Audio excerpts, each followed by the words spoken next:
지금 이제 서울교대하고 고려대만 진행을 합니다. 그래서 여기 이제 아직 학년에 해당이 되지 않은 어머님들도 계시고, 그 다음에 이제 해당 학년이기 때문에 더 고심해서 오신 어머님들이 또 계세요. 근데 오늘 이야기를 듣고 어머님들께 좀 결정을 좀 부탁을 드리는 건, 어느 학교에 일단 최종적으로 할 것인가를 좀 선택해서 가셨으면 좋겠어요. 왜 그러냐면 어머님들이 그냥 서울교대하고 고려대라고 하니까 막상 그냥 지원해서 1차 통과하면 그래 이제 다니겠지 이렇게 생각을 하고 계시는데, 다니다가 일단은 아이가 거의 재미를 못 느끼고 영재원의 흥미 자체가 떨어지는 경우도 있습니다.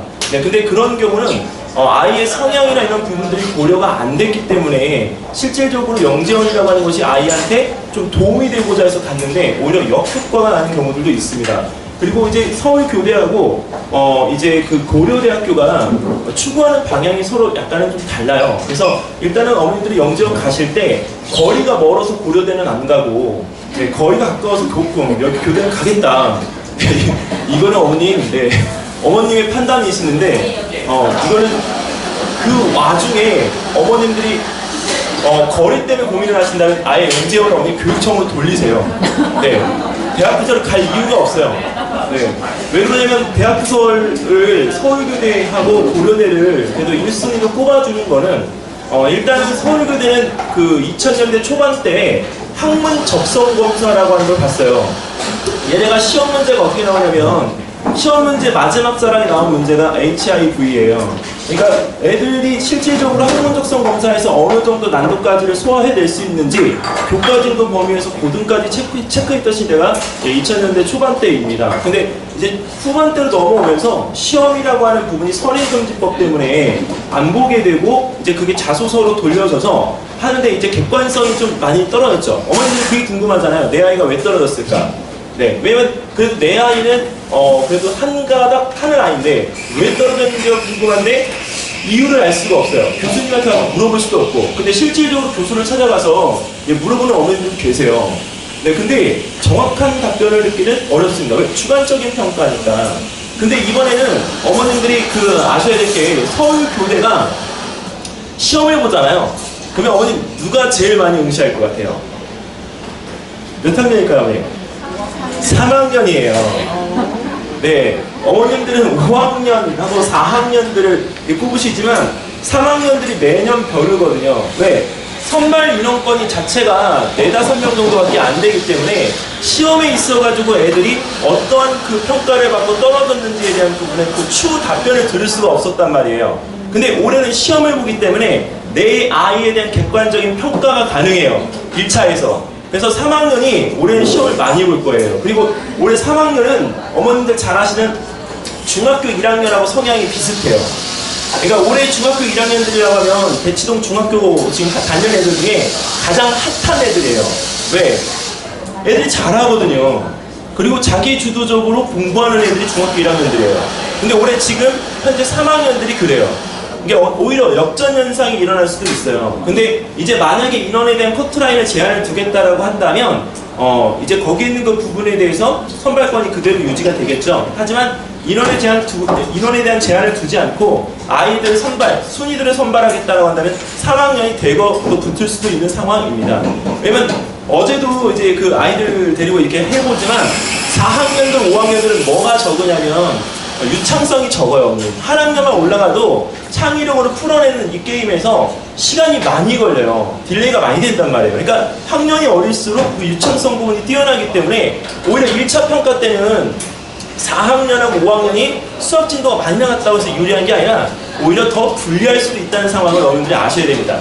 제가 이번 주에 서울교대 6학년 애들 그 반에 들어가서 하는데요. 최소가 중학교 2학년 진도고요. 네, 제일 많이 이제 나가서 하는 평균적으로 수원 끝나고 숙제 들어가고 있는 상황의 애들이에요. 근데 걔네들 데리고 유창성 문제를 풀려고 하니 이게 어머님 먹히지가 않아요. 네, 그러니까 어머님들 자녀분들이 이제 이 유창성 부분에서 어떠한 평가를 가지고서 평가를 받을 건가에 대한 부분을 고심하셔야 됩니다. 자, 그러면 올해 이제 2018년도에 지원은 어떻게, 그 다음에 어떤 부분으로 이제 지원을 하면 좋은지, 그리고 수학하고 과학 문제를 어머님 기존에 저희가 저번에 했던 설명회를 다 엎었어요. 이따가 그 김영균 부원장하고 김민정 부원장하고 이제 나와서 세세하게 설명을 드릴 겁니다. 그러면 그때는 어머니 사진 마음껏 찍으시고요. 거기 있는 그 문제에 대한 부분들은 그 어머님들께서 다 찍어서 가지고 가셔도 돼요. 근데 어머니 꼭 한 가지를 알고 가셔야 되는 거 메모를 해둘게요. 녹음을 하셔도 괜찮은데 거기 있는 그 부분에서 이거를 어떻게 접근해서 풀 것인가에 대한 부분을 알려주셔야지 문제만 접근해가지고 툭 던져놓고 나서 아이한테 풀어봐. 근데 못 풀면 왜 못 풀어? 이렇게 되면 어머니 그건 곤란합니다. 어머님들도 못 푸시잖아요. 그거 정말이잖아요. 저희랑 어머님 수업 한번 해보실래요? 어머님들은 더 시간이 오래 걸려요. 네, 왜냐면 어머님들은 학문적이기 때문에 거기 있는 그 부분의 창의적인 부분의 접근이 어머님들 생활 경험에 반영해서밖에 나오지가 않습니다. 자, 올해 2018년도 저희가 지금 운영하는 MSG 영재교육의 영재교육원 팀입니다. 총 9명으로 구성이 되어 있고요. 자, 오늘 이제 설명회 진행하도록 하겠습니다. 오늘 설명회는 저와 김영균 부원장, 김민정 부원장이 수학, 그 다음에 과학에 대한 부분들에 대한 것들을 알려드리고요. 어머님들이 가장 궁금해하시는 그 책 있죠? 네, 책을 오늘 좀 다양하게 준비를 했습니다. 그래서 어머님들이 그 부분에서 겹치지 않고 내 아이의 책을 갖다가 좀 이렇게 잘 소화해낼 수 있는 부분으로 어떻게 진행을 할 것인가에 대한 부분들을 말씀을 드리도록 하겠습니다. 자, 그쪽도 어머님 다 준비가 되셨죠? 다 되셨죠? 어머님 이제 앉으셔야 됩니다. 네. 네. 자, 어머님 올해 지금 영재교육원 가장 중점사항이 뭘까요? 고려대하고 서울대 뭘까요, 어머님? 딱 요것만 보면 돼요, 어머님. 평가. 네, 어떻게 평가를 갖다 할 것인가가 일단은 쟁점이에요, 쟁점. 근데 이 부분에서 이 평가라고 하는 부분을 CMS도 그렇고 CMS도 그렇고 2000년대 초반 때부터 운영하는 학원들은 그 노하우가 있어요. 왜 기출문제들을 다 가지고 있기 때문에. 근데 그 기출문제들을 그대로 해석해서 만약에 접근을 한다면 어려울 겁니다. 이유는 왜 그러냐면 여기 있는 이 부분에서 아까 말씀드렸던 것처럼 고려대는 2000년대 초반이 없어요. 근데 서울교대는 학문 적성 검사라고 하는 걸 봤단 말이죠. 학문 적성 검사가 뭔지를 잘 모르시면 어머님들이 집에 혹시나 초등과학 뒤집기 책을 가지고 계시면 거기 뒤에 영재원 논술 문제가 있습니다. 그 문제가 바로 기출문제예요. 그러니까 그 문제 수준 정도의 레벨이 문제가 융합 문제로 나올 수 있다라고 말씀을 드리고 싶어요. 근데 그 평가에 대한 부분들을 애들이 첫 번에 보면 풀 수 있을까? 당연히 못 풀죠, 어머님.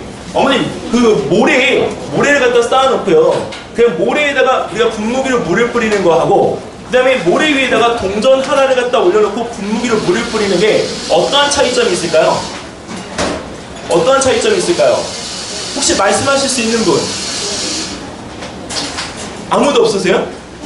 자, 그러면 어머님 저를 봐주세요. 네. 저는 제일 앞에 있는 분만 공략해요. 네, 여기 이렇게 딱 그 모래가 쌓여 있어요. 그다음 물을 뿌려요, 어머님. 자, 잘 들으셔야 돼요, 어머님. 네, 리스닝입니다. 자, 잘 좀 뿌려요. 그럼 물이 흘러내릴 거잖아요. 근데 거기다가 동전을 떡하니 올려놓습니다. 그러면 어떻게 될까요, 어머님? 동전을 올려놓는 것과 올려놓지 않는 거의 차이점. 물의 방향이 달라진다. 그 답변이 나오는 경우가 있습니다. 근데 물이 방향이 바뀌는 게 아니고요. 뭐가 달라지냐면 동전 하나를 올려놓는 거는 흙이 다져지기 때문에 흙이 무너지지가 않습니다. 즉 나무를 심어 놓은 것을 동전을 올려놓는 것에 비유가 되고요.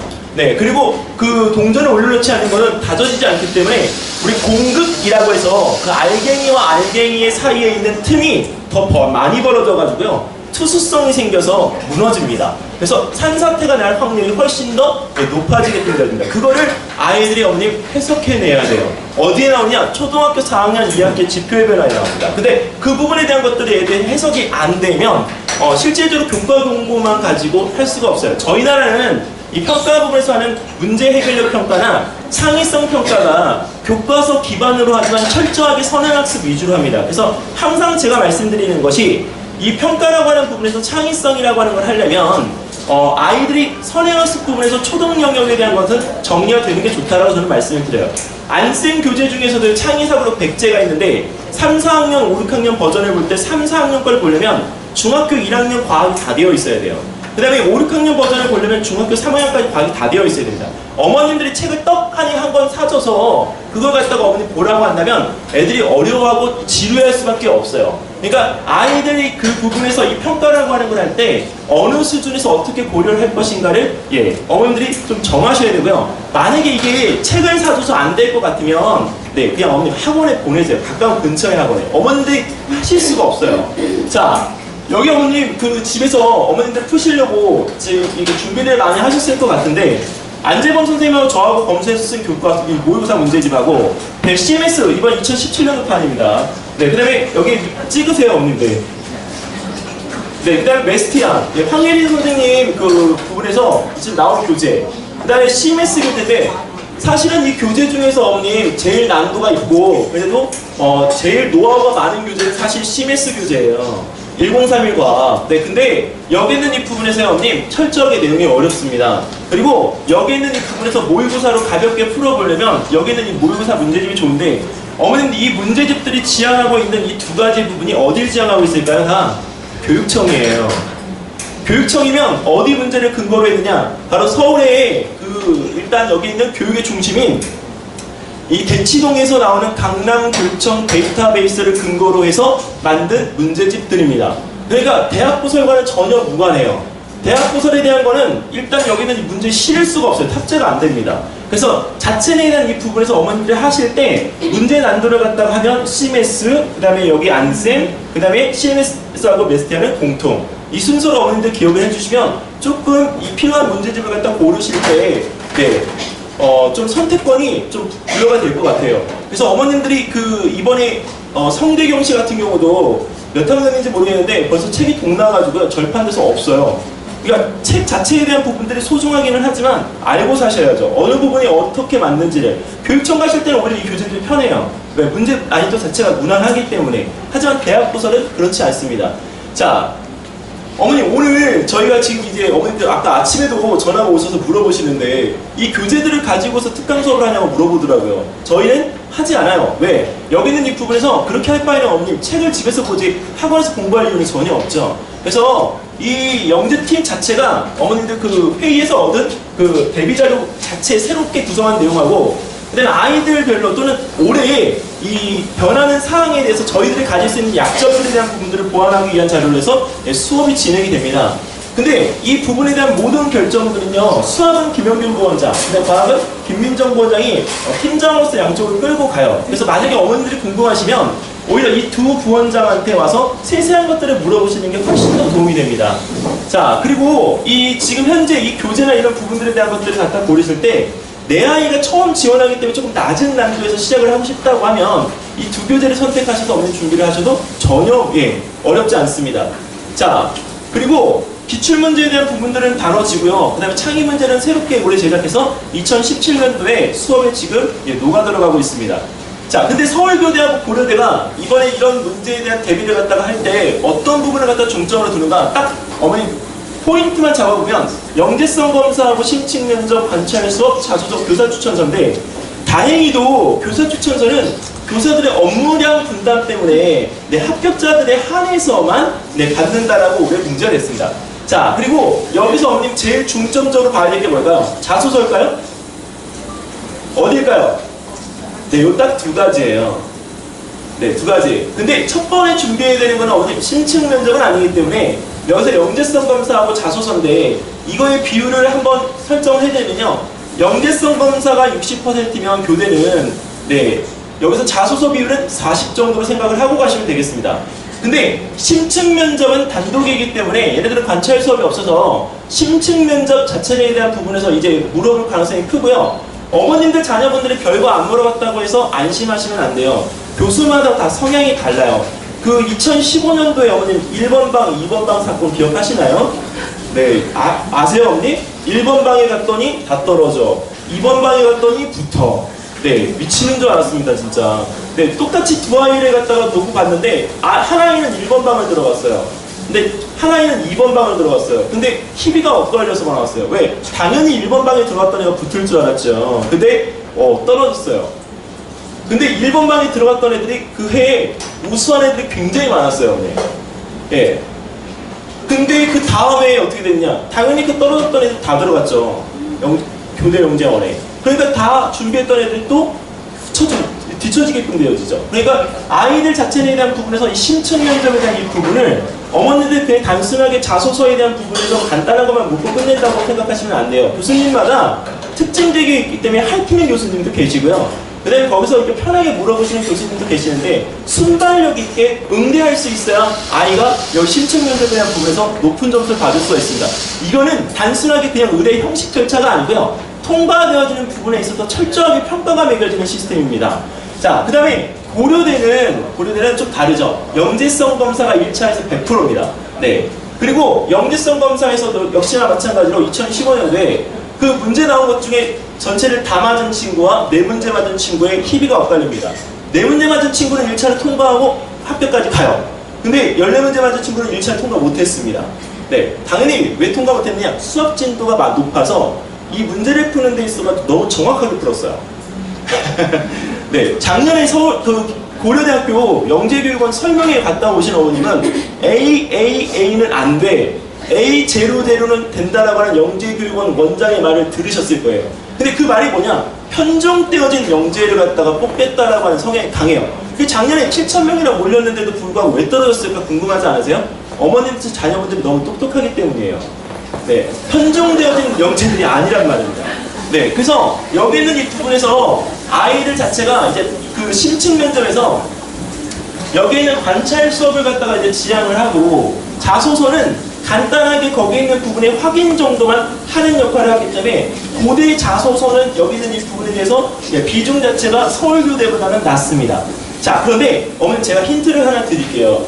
혹시 그래도 나는 내 아이를 의대를 보내기 위해서 여기다 의사라고 쓸 거야 하시는 분이 올해도 계시면요, 쓰세요. 근데 떨어질 걸 각오하고 쓰세요. 네. 모든 영재원과 모든 특목고와 모든 대학에 의사라는 단어는요, 유사 단어가 아니라 절대적으로 피해가야 할 단어입니다. 그리고 거기에서 아이가 꿈을 꾸을 때 이런 표현이 있어요. 내 아버지의 직업이 어떠해서 이거에 대한 것을 쫓아가기 위해 내가 합니다. 100% 떨어집니다. 이거는 어머님 거기서 평가를 하는 판단하는 평가자들이 하는 이야기입니다. 네, 그리고 어떻게 만약에 할아버지가 교장 선생님이어서 내가 학교 선생님이 되고 싶어요 라고 해도 떨어집니다. 그러면 의사가 되고 싶으면 의사라고 쓸 때 어떻게 하느냐, 내가 그 꿈을 왜 꾸게 되어졌는지 세세하게 구체적인 배경을 밝혀서 써줘야 돼요. 그러니까 내가 하고 싶은 이유가 나한테 있는지 아니면 타인에 대한 어떤 경험에 비추어서 있는지 그것을 갖다 명확하게 해주지 않으면 자소서 구성하기가 더 힘들어져요. 그래서 어머님들께서 쓰실 때 자소서나 이런 요령에 대한 부분들을 놓고 보시려면 철저하게 어머님 글장난을 좀 하셔야 돼요. 네, 글장난을 하지 않고서는 여기 있는 이 부분에 이 자소서라고 하는 거 꾸미기가 상당히 어렵습니다. 그리고 아직도 어머님들 쓰시죠? 자소서. 솔직히 어머님 써보신 분 사진 찍어주세요. 정말 안 써보셨어요? 제가 찍어요? 어머니 이게 왜 그러냐면 이거는 상관없는데요. 저희들끼리 얘기해요. 오늘은 예약 번호들만 받으신 분들만 오셨다고 지금 생각되기 때문에 여기서만 얘기해요. 여기서 나온 얘기가 혹시나 어머님 딴 데 가서 쓰지 않았으면 좋겠습니다. 저는. 왜냐면 그러면 저희가 밑바닥까지 얘기를 드리지만 만약 안 그럴 것 같으면 오늘 밑바닥까지 얘기를 못 드려요. 자, 저희가 지금 자소서나 이런 부분들에 대한 것들을 할 때 어머님들 절대 먼저 쓰지 마세요. 제발 부탁입니다. 작년에 그 교대가 어머님 자소서가 왔을 때 솔직히 애가 적은 저희들이 생각하기에는 형편없다고 생각하는 그 자소서가 어머님 다 통과했어요. 그러니까 어머님들 자소서는 이제는 별로예요. 네, 글은 이쁘게 쓸 수 있어요. 근데 정말 별로예요. 근데 왜? 뽐내기 장치가 아니잖아요, 어머님.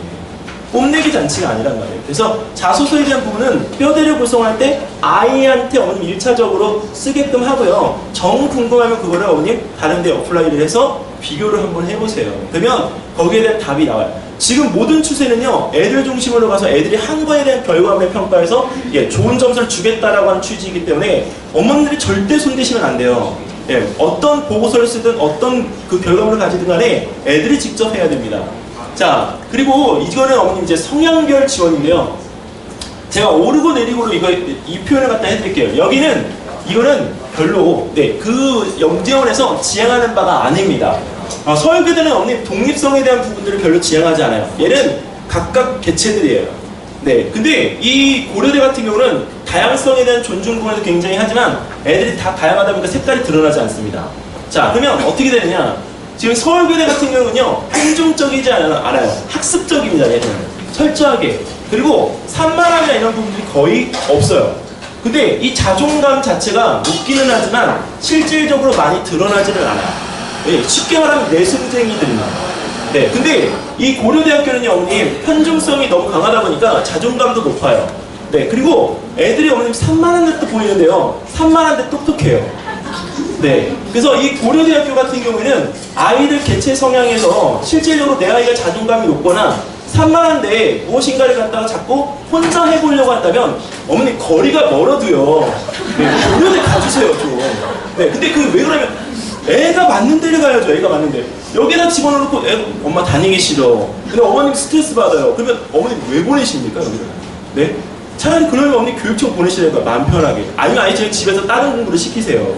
자, 근데 학습 성향별인데 고려대는 어머님 수학과 과학에 대한 부분이 높지 않아도 붙을 수 있어요. 근데 여기 있는 이 부분에 소문이 잘못 나가지고요, 대치동 쪽은 아닌데 강북 쪽에 가잖아요. 강북 쪽은 여기 고려대 가기 위해서 수학을 중3 과정을 끝내고 과학은 지금 중2 정도 나가야 된다는 얘기가 돌아요. 맞나요?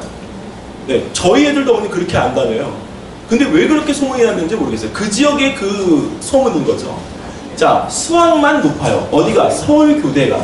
근데 서울교대에 왜 수학이 높냐면 서울교대 수학 쪽의 지원 분야를 갖다가 하는 친구들의 수학 진도가 훨씬 높기 때문이에요. 보통 4학년 말미께에 들어가는 애들이 5학년 거쳐가면서 수원수투를 끝내고 졸업을 하기 때문에 얘네들의 수학적인 진도가 당연히 높을 수밖에 없습니다. 그리고 또 하나, 과학적인 부분이 높냐? 과학적으로 간 애들도 역시 수학이 다른 데에 비해서는 높아요. 근데 과학은 하나도 안 한 애들이 40%나 돼요. 그러니까 과학을 안 했다고 불안해할 필요가 사실은 없는 거죠. 그 융합이라고 하는 부분이 과학을 안 했다고 해서 못할 부분은 전혀 아니라는 겁니다. 자, 그러면 스펙은 어떻게 되느냐? 이거는 왜요, 어머니? 갑자기 뭐가 보이세요? 이거요? 이거는 어머니 눈여겨보셔야 돼요. 왜 눈여겨보셔야 되냐면 과학상자가 한 1, 2년 내에 없어집니다. 모두 아두이노로 바뀌어요. 근데 아두이노는 왜 이게 중요하냐면 회로판에다가 꽂는 건데, 어머님 잘 보세요. 어머니 과학상자 시키실 때 과학상자 연습시켜서 보내시잖아요. 어머님 무슨 일이 벌어질 거냐면 회로판에 번호 나열해서 번호 다 외워서 순번까지 다 외워서 어머님들 보내실 분들이잖아요. 근데 아두이노는 그게 안 돼요, 어머님. 아두이노는 자꾸 꽂아보고 넣어봐야 이게 다변화되어지는 것을 알 수가 있어서 이 아두이노 자체에 대한 부분들이 이제는 확실히 중요해집니다. 근데 어머님이 아두이노를 한다라고 해서 컴퓨터적인 부분에 대한 걸 생각하시면 곤란해요. 지금 저희 나라는 이제 약간 뜨거워져서 한 4, 5년 정도는 계속 이 뜨거운 상태를 유지를 할 것 같아요. 근데 지금 그 코딩이라는 것을 꺼내놓은 미국은요, 이미 식어요. 1년 만에 지금 식고 있어요. 왜 식고 있느냐? 교육에 대한 대안점이 없어요. 근데 왜 우리는 컴퓨터로? 당연히 그거는 마케팅인 거죠. 근데 이 부분에서 저기 정보라고 하는 부분에서 어머니 컴퓨터를 갖다가 하는데 애들이 그걸 못할까? 할 수 없게끔 만들어놨어요. 이유가 이 컴퓨터에 대한 부분에서 기초부터 배우는 파이썬 정도를 갖다가 학교에서 가르친다고 보면 되기 때문에 아이들이 그 파이썬에 대한 내용을 전혀 모르는 상태에서는 할 수가 없습니다. 파이썬은 알고리즘의 기초 부분이에요. 근데 그거를 갖다가 하지 못하면 아두이노 자체에 대한 부분들을 못하느냐? 아닙니다. 정보 따로 아두이노 따로입니다. 아두이노는 철저하게 본인이 그 부분에 흥미만 있으면요, 회로판에 대한 연결성에 대한 고리를 머릿속에서 융합적으로 생각할 수 있으면 얼마든지 해낼 수가 있는 창작 작품입니다. 자, 그리고 아두이노를 통해서 뭐를 하느냐? 과학 탐구 보고서를 하죠, 이제. 그래서 여기 있는 이 부분에서 이 두 가지가 사실은 매칭 포인트고요. 이거를 잘하는 데는 서울교대가 아니고 고려대입니다. 그래서 여기 어머님들이 보실 때 스펙에 대한 정리가 나름대로 되어 있을 때 자기소개서에다 쓰실 때 어느 점을 강조를 하냐? 고려대는 탐구 보고서를 갖다가 나열을 할 때 내가 이걸 왜 했고 그 부분에 대한 과정과 결과를 간단 명료하게 자세히 써주십시오. 자, 그리고 서울교대는요, 자, 이제 자랑을 한번 해봐야 되죠. 성대경시에서는 뭐, 교대경시에서는 뭐, 그 다음에 KMC에서는 뭐. 근데 이 부분에서 얘네들이 이거 볼 때 KMC를 왜 나눠졌느냐? 교대경시가 네, 이제 시험화 되어졌기 때문에 여기 있는 이 부분에 서울교대가 영재원에서 시험화되어진 부분에서 당연히 평가를 할 때 이거를 참고를 안 할까? 네, 참고를 한다라고 저희는 판단이 됩니다. 네, 제가 그래서 저번 설명회에서 이번 올해 3학년들이 지금 가장 많은 입상자를 데리고 있는 저희가 유리할 거라고 봐요. 네, 근데 이 부분에서 이 교대경시에 대한 이 부분이 왜 중요하냐면 교대경시 시험 자체가 만만치 않거든요.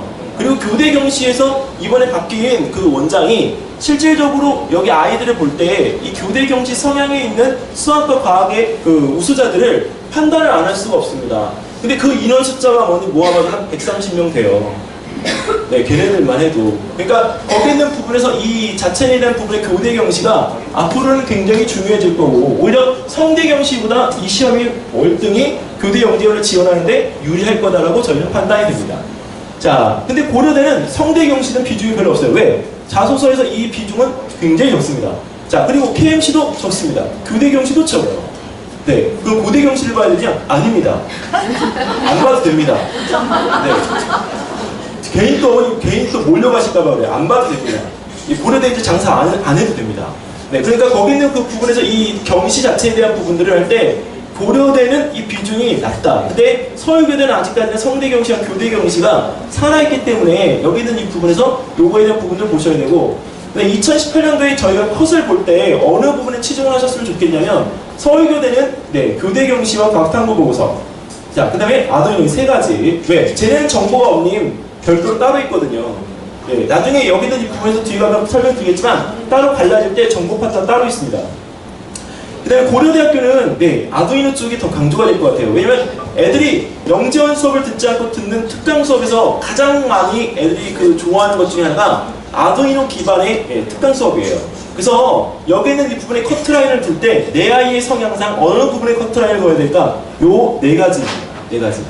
자, 그러면 여기 있는 이 부분에서 어머님 잠깐 죄송합니다. 네, 이 얘네들 둘이 어떤 차이점이 있길래 이런 부분들을 제시를 하냐? 학습의 방향이요. 일단 서울교대는 원래 이렇게 했던 것들이 통합과정으로 되어지면서 나중에 가서 일정 시간이 지난 뒤에 나눠지게 되어 있습니다. 근데 이 편향성에 대한 이 부분들에서 공통이수 과정이 끝나게 되면 나눠지는데 교대가 올해 1학기 때 시험을 지금 안 봤어요. 중간고사, 기말고사 안 봤어요. 영재원 원래 시험이 있습니다. 근데 이번에 2학기 때 봐요. 네, 2학기 때 봅니다. 그러면 어머님 주변에 2학기 때 그 보는 시험 문제 얻으실 수 있는 분들은 얻으세요. 왜? 가끔이지만 한 문제가 반드시 나옵니다. 네, 그래서 그 문제에 대한 부분들을 갖다 볼 때 아이들한테 없는 정보 주시려면 예, 그런 노력 정도는 하셔도 괜찮아요. 네. 자, 근데 고려대학교는 어머님 얘네들은 이 표를 갖다가 하나로 그냥 엮어놨는데 이 홈페이지에 가면 있는 표입니다. 근데 이 자체 고려대는 뭐가 일단 중점장이냐면 개인 연구 산출물을 갖다가 만들어낼 수 있는 인재인지 아닌지를 갖다가 판단하게끔 네, 모든 교수 과정을 다 짜도록 되어 있습니다. 그래서 얘네들 고려대에서 졸업하는 친구들이 매해 그 내놓는 산출물들에 대한 이 부분들이 공식적으로 다 발표가 되는데 거기서 산출물에 대한 이 부분들을 가지고서 아이들의 평가가 진행됩니다. 근데 제가 볼 때는 고려대는 다른 데에 비해서 아이들이 한계 티가 많이 나요.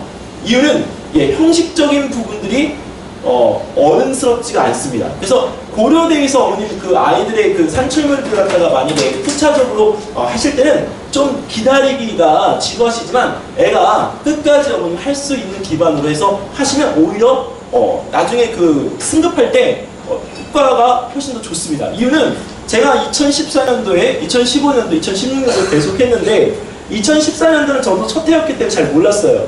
근데 그때는 그냥 잘 해놓고 멋지게 이렇게 뭔가를 해가면 되는 줄 알았어요. 근데 안 되더라고요.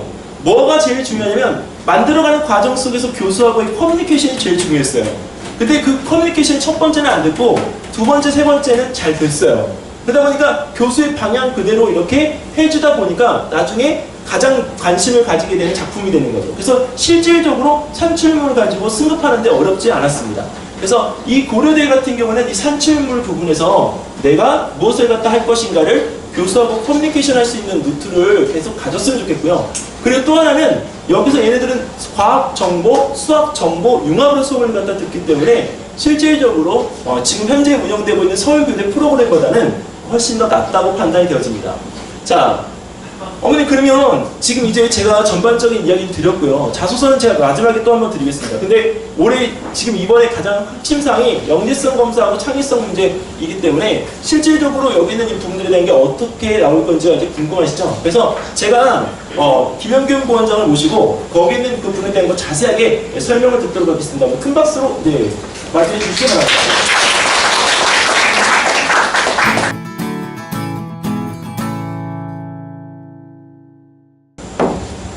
안녕하세요. 저는 MSG 영재교육 수학 김영균이라고 합니다. 반갑습니다.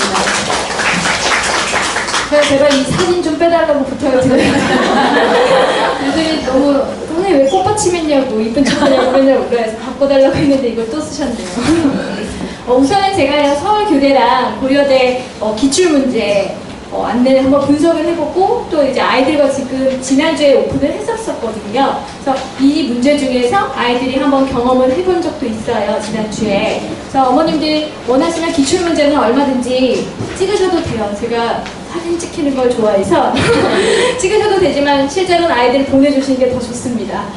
보시면 우선은 고려대와 서울교대. 솔직히 말씀드리면 어머님도 아시다시피 서울교대는 지금 집필고사가 부활을 했죠. 2010년 초반까지 원래는 원조였습니다. 서울교대가 영재성 검사와 학문적성 검사도 되게 유명한 영재원 중에서도 되게 어려운 축에 속하는 그래서 영재성 검사의 원조격이었는데 어느 날 이제 선행과 더불어서 이렇게 사그라들더니 자기소개서만으로만 이렇게 진행이 되더라고요.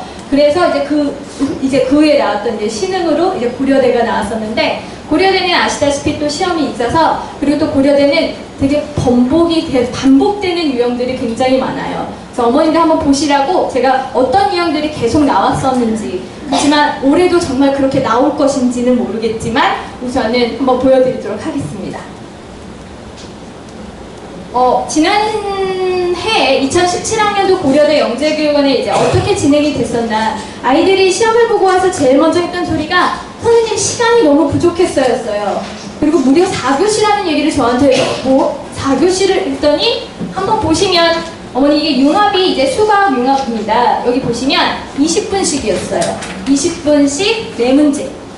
그래서 가형과 나형으로 진행이 됐는데 가형, 나형을 어떻게 했냐면 이 줄마다 한 줄은 가형 풀고 한 줄은 나형 풀고 커닝 반지. 그래서 가형, 나형 이렇게 또 크로스. 그래서 얘네들은 객관식이랑 단답형으로 되어 있는 영재성 검사였고요. 다 이제 한 10분간 화장실 갔다 오고 다형이 이제 20분 동안 서술형이었습니다. 고대가 늘 쓰는 서술형 형태가 있어요. 그럼 뒤에 안내해 드릴게요. 그걸 20분 만에 쓰라고 했었고요. 이거 끝나고 나서 라형, 이게 이제 자기 아이들 말로는 이제 설문조사 같았다라고 했던 그 자기 체크리스트. 그게 제한 시간이 없었어요. 그래서 어머님들이 작년에 아이 다른 아이는 막 나오고 있는데 우리 아이 안 나와서 우리 아이 지금 문제 못 풀고 못 나왔나 보다 해서 되게 걱정들을 하셨는데 실제로 이거는 100문항 좀 넘게 되는 거라 아이마다 진짜 진중하게 와서 진짜 제일 꼴찌로 나온 친구들도 있고요. 그건 전혀 신경을 안 쓰셔도 됩니다. 인문사회 쪽에 어머님 보시면 인문사회를 지원하실 친구가 여기에 간혹 있을 것 같아서 잠깐 안내를 드리면 시간이 조금 요거보다 많지요. 그래서 문제 수도 그런데 이게 글을 쓰는 것도 있다 보니까 제한 시간이 조금 더 다른 것보다 50분, 30분 좀 더 길었습니다. 네, 이거는 2016학년도니까 재작년이었어요. 그러니까 작년, 재작년 전에 이제 있었던 것들인데 한번 보시면 인터넷 시간 제한에 따른 두 의견에 대한 글을 제시를 해줘요. 그러니까 항상 고대의 특징 중에 하나가 두 가지 뭔가를 줍니다. 아이들에게. 그래서 하나를 선택하고 본인이 찬성하는 의견을 정하고 이유를 얘기해라 라고 얘기를 했었어요. 근데 그 다음 해에 이런 식으로 나옵니다. 또 두 가지 그림을 줬었어요. 그랬을 때 얘는 명화죠. 그리고 저거는 아이들이 저한테 막 와서 이런 게 나왔어요 해서 제가 제일 근접한 걸로 한번 찾은 그림입니다. 실제로 이 그림은 아니었을 거예요. 근데 이게 샤워도 아니고 땀을 흘린 것도 아닌데 물에 젖은 아저씨였다가 아이들의 증언이었습니다. 그래서 이 두 그림, 그러니까 어찌됐든 유명하지 않은 그림이었어요 라고 했어요. 그래서 이 문제를 보시면 이게 왜 아이들이 그렇게 얘기를 할 수밖에 없었냐면 두 그림 중에 어느 것이 더 고가에 팔릴지 선택했지 선택하고 그 이유를 설명하시오라고 했던 거죠. 그러니까 많은 아이들은 얘를 선택해서 이제 일반적인데 아이들 좀 영재원을 준비한 친구는 좀 똘똘하고 뭔가가 더 있을 거다 생각해서 얘로 시작을 했는데 막상 할 말이 없는 거죠. 그러니까 아이들이 항상 이런 글을 쓸 때는 이제 저희 국어 선생님이 또 계시기도 하지만 우선은 골조를 잡아야 돼요. 근데 무작정 아이들은 너무나 당황스럽고 20분 만에 써야 되다 보니까 이런 것들을 시작을 그냥 우선 쓰고 보는 겁니다.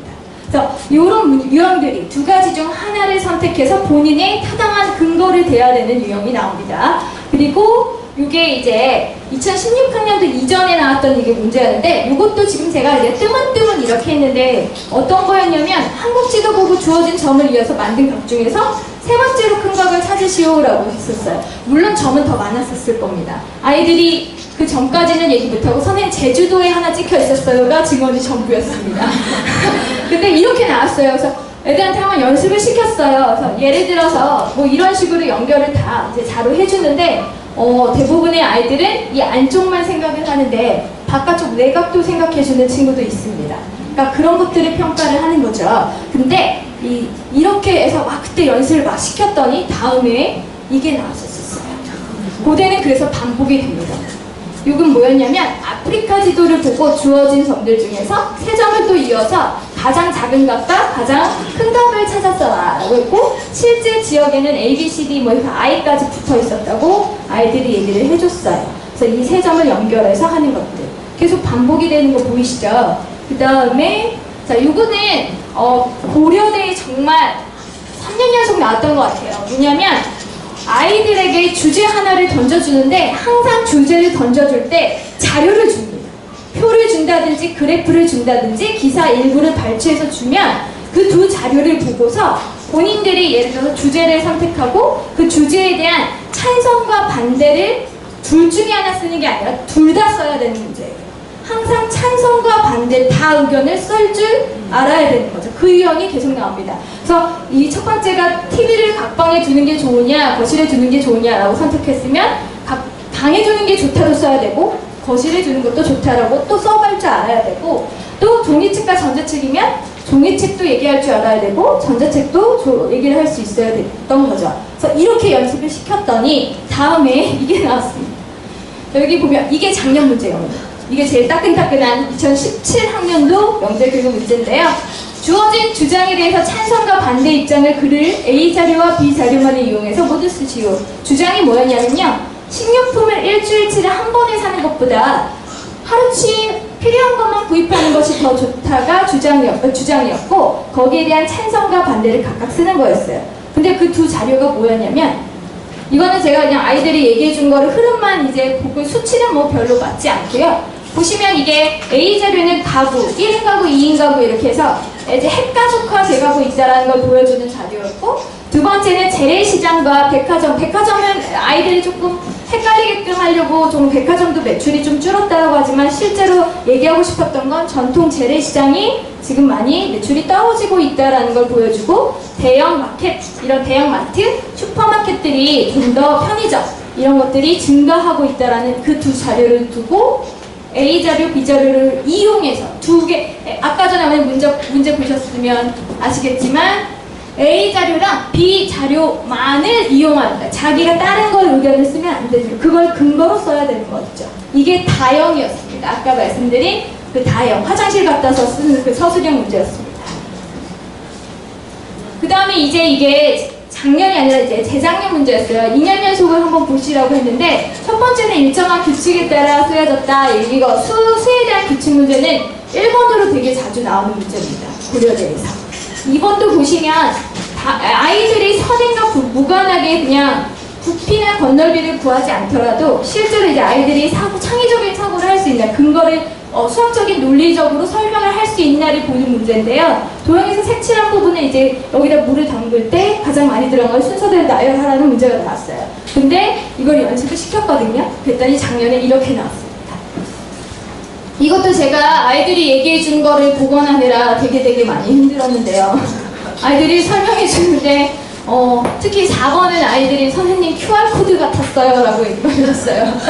그래서 이런 식으로 나와 있으면 색칠된 부분이 넓은 가장 넓은 부분부터 나열하시오. 별반 차이가 없죠. 조금씩 변형이 되고 있는 이게 작년 문제였습니다. 그리고 요거 아이들이 감탄을 했었어요. 이게요 2017학년도 고려된 문제였는데요. 이게 2016학년도에도 나왔었습니다. 근데 어머님들 그 전형에 보시면 거기 융합기초에 SW라고 써있죠? 그게 뭐냐면 소프트웨어, 정보입니다. 그 친구들도 이 시험을 보거든요. 알고리즘 순서도 그리는 거예요. 근데 이거를 지난 그 2016에 나왔을 때 설마 나올까 하지만 또 이게 또 그래서 아이들 연습을 시켰거든요. 근데 작년에 나왔어요. 근데 아이들이 2016학년도에서 얘기를 했을 때는 저한테 화제가 났을 때가 집에서였거든요. 근데 그러니까 작년은 지하철에서였습니다. 그래서 별로 다를 게 없었는데 이건 일부만 순서도는 그러니까 소문제가 2개였어요. 근데 그 중에 한 문제입니다. 그래서 이렇게 됐을 때 예, 아니요로 가겠다. 요 안에 들어갈 걸 골라라가 우선 1번이었고 2번은 뭐냐면 상황을 얘기해줘요. 뭐 지금 앞이 안 보인다 뭐 이런 식으로 3가지 상황을 설명을 해준 다음에 그 다음에 이제 순서도를 니네가 해보라는 거죠. 이렇게 만들어 봐라 라는 거죠. 거기에 맞춰서. 그게 좀 더 배점이 높았던 걸로 저는 기억합니다. 그래서 그거는 이제 또 수업 시간에 또 올해도 여지없이 또 준비를 시켜주려 예정이고요. 그래서 이거 한번 정리해봤습니다. 그 고려대 교수님들이 매년 이렇게 출제하는 유형이 뭔가를 제가 계속 지켜봤는데요.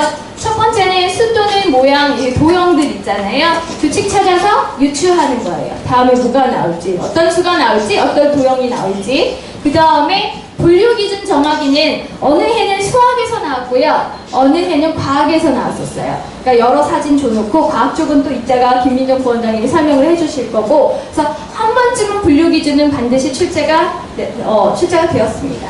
그 다음에 이 아까 말씀드렸던 알고리즘 순서도 만들기, 주저에 대한 찬성과 반대 의견 둘 다 모두 쓰는 것, 그 다음에 둘 중 하나 선택해서 그에 대한 이유를 같이 써주는 것, 그 다음에 이제 아이들이 일반 설문지였다고 느끼는 자기 체크리스트. 이거 할 때 감독 선생님이 이렇게 말씀하셨대요. 이거는 성적에 들어가는 것이 아니니까 성격 검사하는 거니까 마음 놓고 해라 라고 해서 안 쓰고 나왔다는 애가 있었어요. 그래서 엄청났어요. 저희가 학원에서 연습시키거든요. 그러니까 그 친구는 저희랑 그 수업을 했던 친구가 아니라 그냥 정규반 친구였는데 그렇게 나왔다고 하더라고요. 근데 아이들에게 저는 항상 얘기하는 게 있습니다. 그리고 어머님들도 저한테 되게 질문 많이 하시는 게 고려대나 뭐 어느 명제원이든 합격하려면 어느 정도 점수를 맞아야 될까요? 라고 물어보세요. 그럼 제가 어머니 뭐라고 대답할 것 같나요? 다 맞으면 됩니다 라고 얘기를 드리거든요. 그 정도로 아이들이 다 잘해놓고 우선은 봐야 되는데 그뒤 아까 뭐 원장님이 말씀하셨던 그 AAA 그거 있잖아요. 그게 실제로 조금 더 구체적으로 말씀드리면 가나다 라영인데 라영은 배제를 시켜놓고 가나다가 있으면 예를 들어서 가에서 A를 맞고 00였거나 아니면 다 뭐 B, B, B, 뭐 BBC 아니면 BBA 뭐 이런 식으로 되어 있을 때 솔직히 A00보다 A, B, C 이렇게 되어 있으면 A, B, C가 더 높은 점수잖아요. 하지만 월등히 뛰어난 걸 뽑겠다라는 그런 설명이었거든요. 가나다 이 형 중에서. 그래서 다 잘하는 게 전 맞다고 봅니다. 근데 이 아이들이 이 설문지도 되게 중요한 게 이런 내용이에요. 나는 매우 산만하다. 예를 들어서 그렇게 나오면 아이들이 진짜 솔직해야 되는 그땐 되게 솔직해요. 매우 그렇다 뭐 이런 거 체크하고 온단 말이죠. 근데 다른 유형으로도 뭐가 나오냐면 나는 하나에 집중을 잘 하지 못하는 편이다. 똑같은 유형이잖아요. 근데 매우 아니다를 하는 거죠. 전혀 그렇지 않다. 근데 이건 이랬다가 일관성이 없으면 안 됩니다. 성격. 그래서 저는 아이들에게 늦게 나와도 되니까 이거 꼼꼼히 다 보고 오라고 하거든요. 그리고 7번에 면접 신청 토론이라 지금 어머님들께 말씀을 드릴까 하다가 극한의 상황, 이게 뭐냐면 합격생 어머님들한테 전화가 올 때 누구 학생은 뭐 A조입니다. B, 무슨 당신은 X맨입니다. 이런 것처럼 A조입니다. B입니다. 이거 알려줘요. 그래서 A는 쓰나미, 뭐 B는 뭐 극한 지방 뭐 이런 식으로 뭐 C는 초원 이런 식으로 우선 아이가 어느 조에 소속되는지를 우선 공지를 해드려요. 근데 우선은 이거는 애들이 붙고 나서 다시 구체적으로 말씀을 드릴 거고 이제 교대를 어머님들이 되게 궁금해 하실 건데 아까 잠깐 말씀드렸지만 2011학년도는요 2011학년도인가에 그거를 끝으로 당분간 한 5, 6년 동안 시험이 없었어요. 근데 그 예전에는 교대 시험 문제가 있겠죠. 저는 그래도 연식이 된 사람이라 그 옛날 자료가 있습니다. 그래서 예전에 아이들에게 지도했던 것들이 있는데 제가 수업을 진행할 때 어머님들이 고려대랑 교대가 있는데 교대는 어떻게 문제가 나올까요? 라고 질문을 하면 참 되게 당혹스러워요. 저도 잘 모르거든요. 출제자만 애들이 그랬어요. 출제자만 아는 거예요. 그건 이렇게 얘기를 해주더라고요. 정말 그렇습니다. 그렇지만 그래도 이걸 안 하고 가기에는 되게 찜찜한 거예요. 기출 교대에서 그래도 출제가 됐던 것들이고 그래서 아이들에게 이거 노출을 계속 시켜줄 겁니다. 그리고 또 시간이 흘렀잖아요. 5, 6년이라는 시간이 흘렀으니 또 다른 좋은 창의평가를 한다라고 지금 나와 있는데 보시면 여기 보시면 예전에는 영재성 검사랑 학문적성 검사를 하겠다라고 발표를 했었다면 올해 전형을 보시면 영재성 검사랑 창의성 평가를 하겠다는 거죠. 그래서 저는 그냥 살짝 제가 예측을 해본 건데 영재성 검사는 그대로 크게 다르지 않을 것 같습니다. 근데 이제 창의평가가 요 기존의 것들과는 얘는 별로 차이가 없을 것 같은데 창의평가가 어떻게 나올지가 그걸 어떻게 대응을 해줄지가 되게 중요하다고 봅니다. 그래서 어머님들 궁금해하시는 교대 유형 되게 실망하실 수도 있어요. 한번 보셔요. 그리고 교대는 옛날에 1차, 2차, 3차까지 있었습니다. 시험이. 교대 예전에 서울교대 지필고사 기출문제 보시죠. 생각보다 어렵지 않습니다. 이건 어렵지 않은 문제로 가져왔어요. 이거에서 좀 더 난이도가 있는 문제로 또 오는데 여기 제가 이 유형을 드린 거는 뭐 최소의 수족관으로 모든 물고기를 기르고 싶다면 몇 개 필요한가 이거 이제 추론이거든요. 논리 추론. 이런 문제가 매년 나왔었어요. 옛날에. 그리고 요거 보시면 어머님들 보세요. 이거 되게 어머님들도 자주 보신 문제 아닐까 싶습니다. 정사각형 101개에서 105개까지 이용해서 만들 수 있는 직사각형 종류 몇 가지냐? 11개의 구슬이 있는데 한꺼번에 한두 개, 3개의 구슬을 잡을 수 이거 베스킨라빈스 31 게임과 비슷하죠. 링게임. 이것도 어머님이 많이 보셨던 거고 요거는 포포즈입니다. 근데 이게 교대 시험에 나왔어요. 이게 뭐냐면 그냥 전통적인 영재성 검사예요. 물론 어려운 교대 문제도 있죠. 근데 그거는 6문제, 5문제 안에서 제일 한두 문제 정도.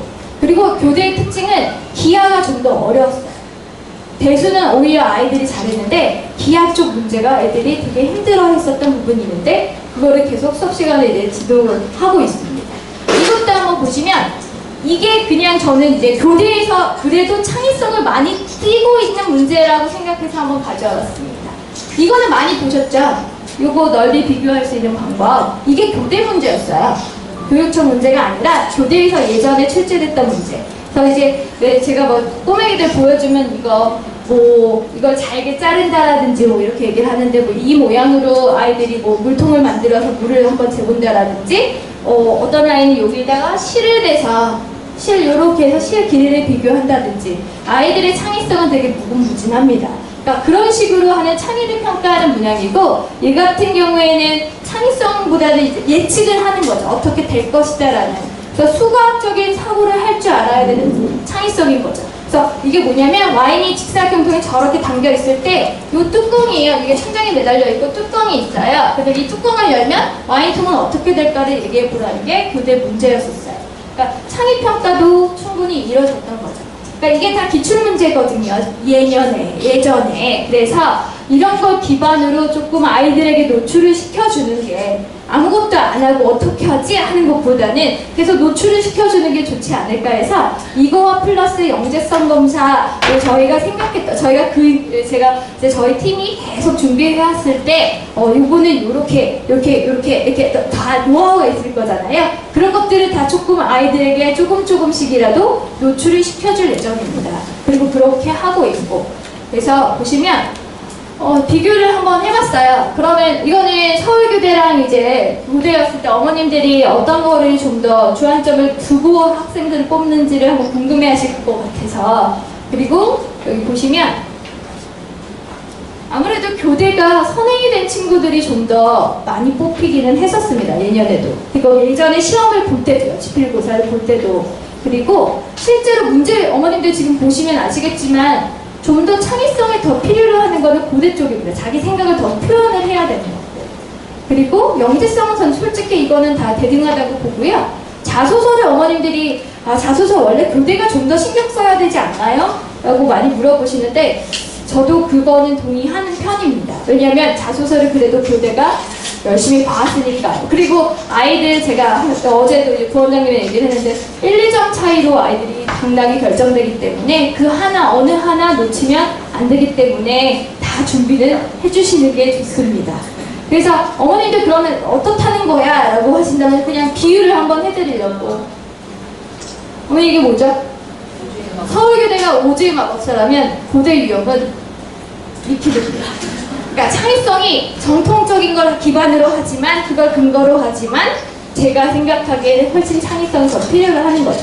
더 쉽게 소개를 해드리자면 이게 현대무용이라면 고대가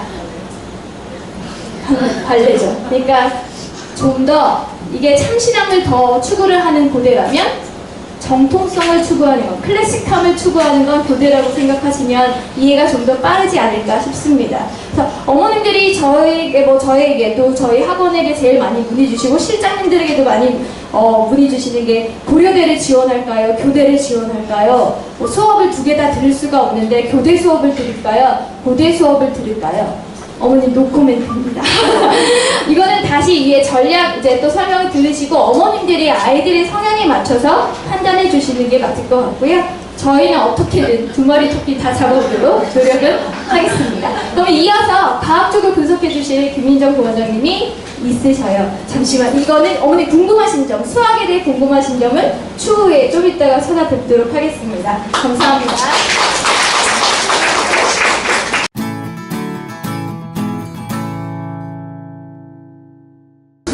얼른 넘겨야 되겠네요.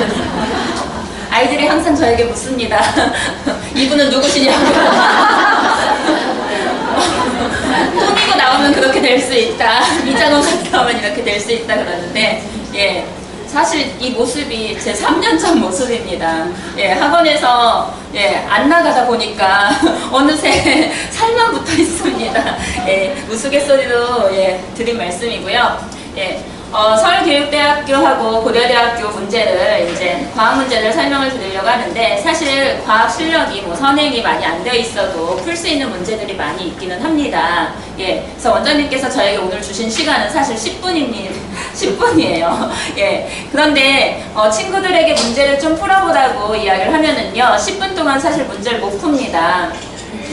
예. 어머님들께서 이렇게 수업하고 나서 왜 문제를 이것밖에 못 풀었어 그랬는데 사실 1시간에 3문제 풀기도 빠듯합니다. 그리고 친구들한테 하는 말이 시간 많으면 누구나 이거 다 맞출 수 있다. 예. 근데 우리 친구들 중에서는 10분을 생각하고 푸는 친구들도 있고요. 1분 만에 푸는 친구들도 있고 문제 보면서 푸는 친구들도 있습니다. 읽으면서 바로 답을 쓰는 친구들도 있다는 이야기예요. 예. 근데 이 수업 시간을 통해서 문제를 정확히 읽고 어쨌든 문제는 읽어야 됩니다. 예, 그리고 나서 생각하면서 정리하면서 답을 작성할 수 있게 그렇게 연습을 하고요. 오늘 저는 13문제를 준비해 왔는데요. 예, 오늘 이걸 다 풀어드리면 아마 어머님들 오늘 집에 못 가십니다. 예, 그래서 빠르게 그 유형 말씀드릴 거고요. 많이 오신 분들은 또 보신 문제도 있지만 또 안 보신 문제도 있으니까 예, 그런 문제 중점으로 설명을 드리도록 하겠습니다.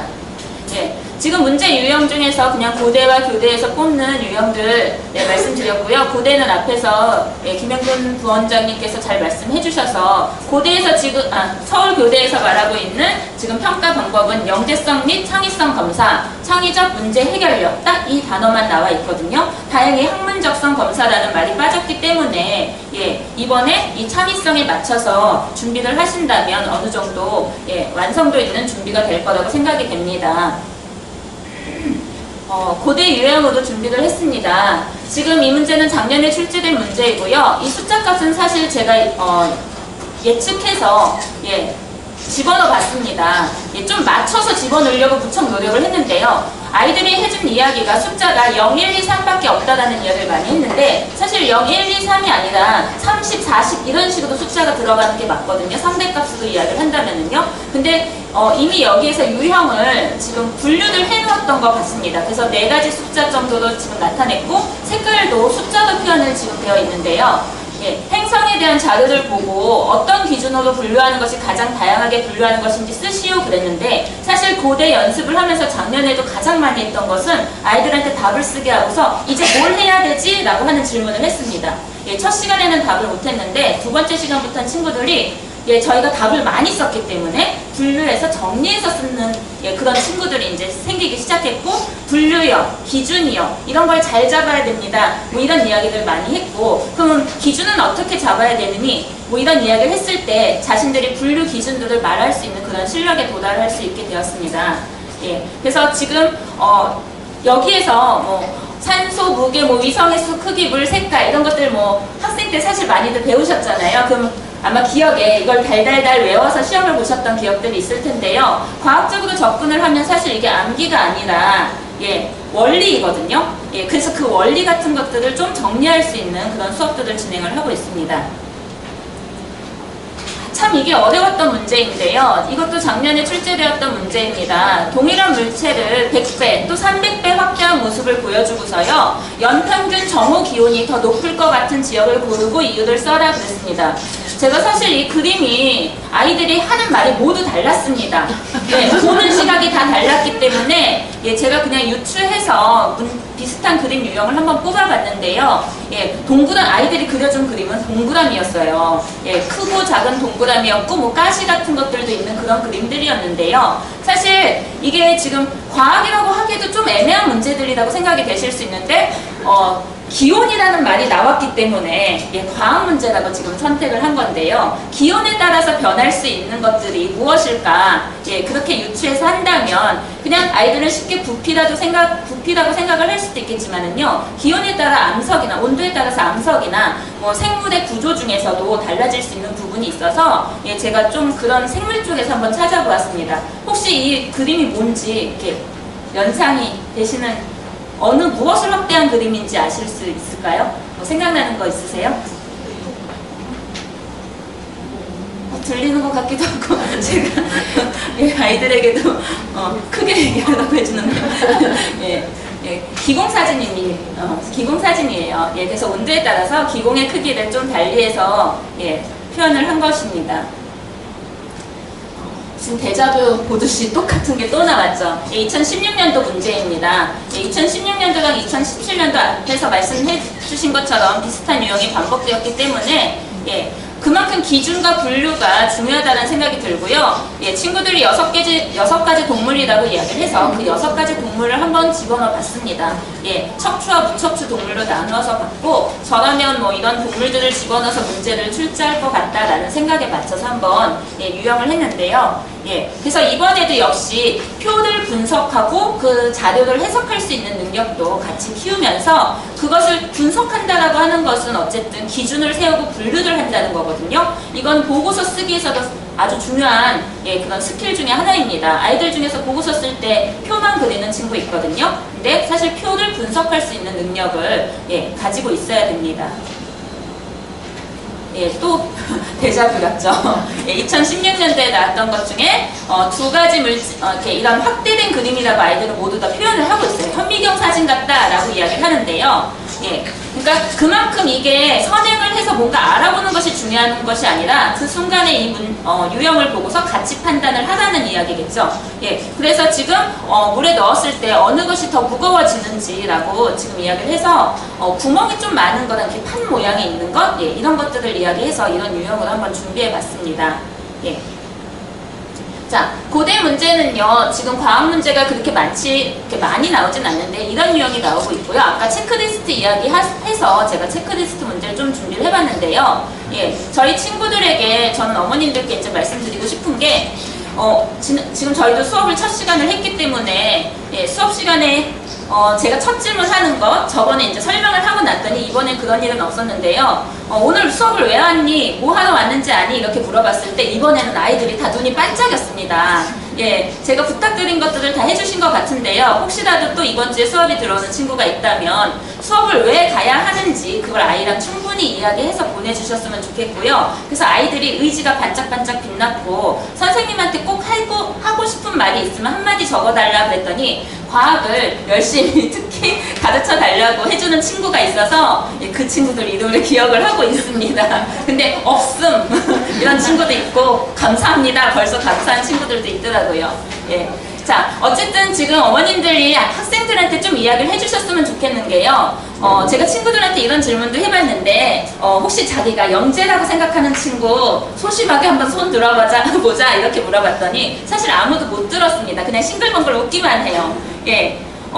깔깔깔 대고 웃는 친구들도 있었는데요. 예, 자기가 영재인지 아닌지 그 다음에 부족하다고 생각하는 친구들이 오히려 사실 수업 시간에 들어가면 많습니다. 그래서 이런 체크리스트들 저희가 분명히 연습을 할 텐데 집에 가서 이거를 꼭 어머님들이 같이 이야기를 많이 해주셨으면 좋겠고요. 뭐 나는 어떤 일이나 원인이나 이유를 밝히는 것이 재미있다. 호기심이 있는 친구들은 이런 것들을 체크를 합니다. 근데 그때도 그렇다 정도에 많이 체크를 해요. 예. 근데 보통 평상시에 질문을 많이 하면 너 이거 정말 잘하잖아 라고 좀 칭찬을 해주시면서 격려를 해주셨으면 좋겠고요. 나는 탐험을 좋아한다. 사실 이 문제가 탐험을 좋아한다. 요즘 탐험하는 친구 없습니다.